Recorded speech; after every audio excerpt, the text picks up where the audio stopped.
আমরা আমাদের জীবন দিয়ে চেষ্টা করেছি, কিন্তু দুঃখের বিষয় আজ ঢাকা, চট্টগ্রাম, খুলনা, রাজশাহী, রংপুরে আমার ভাইয়ের রক্তে রাজপথ রঞ্জিত হয়েছে। আজ বাংলার মানুষ বাঁচতে চায়, বাংলার মানুষ মুক্তি চায়, বাংলার মানুষ তার আত্ম অধিকার চায়। কি অন্যায় করেছিলাম! নির্বাচনের পর বাংলাদেশের মানুষ সম্পূর্ণভাবে আমাকে আওয়ামী লীগকে ভোট দেন।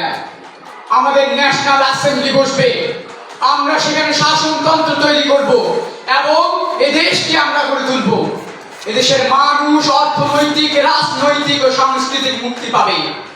কিন্তু দুঃখের বিষয়, আজ দুঃখের সঙ্গে বলতে হয় 23 বছরের কোন ইতিহাস, বাংলার অত্যাচারের ইতিহাস, বাংলার মানুষের রক্তের ইতিহাস, 23 বছরের ইতিহাস, বাংলার মুমূর্ষ নারীর আত্মনাদের ইতিহাস, বাংলার ইতিহাস এদেশের মানুষের রক্ত দিয়ে রাজপথ রঞ্জিত করার ইতিহাস।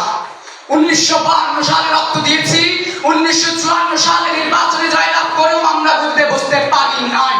1958 সালে আইয়ুব খান মার্শাল ল জারি করে 10 বছর পর্যন্ত আমাদের গোলাম করে রেখেছে।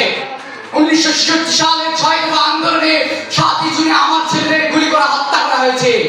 1969 সালের গণঅভ্যুত্থানে আইয়ুব খানের পতন হওয়ার পর যখন ইয়াহিয়া খান সাহেব সরকার নিলেন, তিনি বললেন দেশে শাসনতন্ত্র দেবেন, গণতন্ত্র দেবেন। আমরা মেনে নিলাম। তারপর অনেক ইতিহাস হয়ে গেল, নির্বাচন হলো। আমি প্রেসিডেন্ট ইয়াহিয়া খান সাহেবের সঙ্গে দেখা করেছি। আমি শুধু বাংলার নয়, পাকিস্তানের মেজরিটি পার্টির নেতা হিসেবে অনুরোধ করলাম 15 ফেব্রুয়ারি তারিখে আপনি জাতীয় পরিষদের অধিবেশন দেন। তিনি আমার কথা রাখলেন না, তিনি রাখলেন ভুট্টো সাহেবের কথা।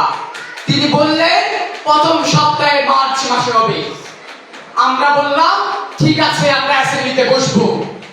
এমনকি আমি এ পর্যন্ত বললাম যদি কেউ ন্যায্য কথা বলে, আমরা সংখ্যায় বেশি হলেও একজন যদি সে হয় তার ন্যায্য কথা আমরা মেনে নেব। জনাব ইয়াহিয়া খান সাহেব এখানে এসেছিলেন।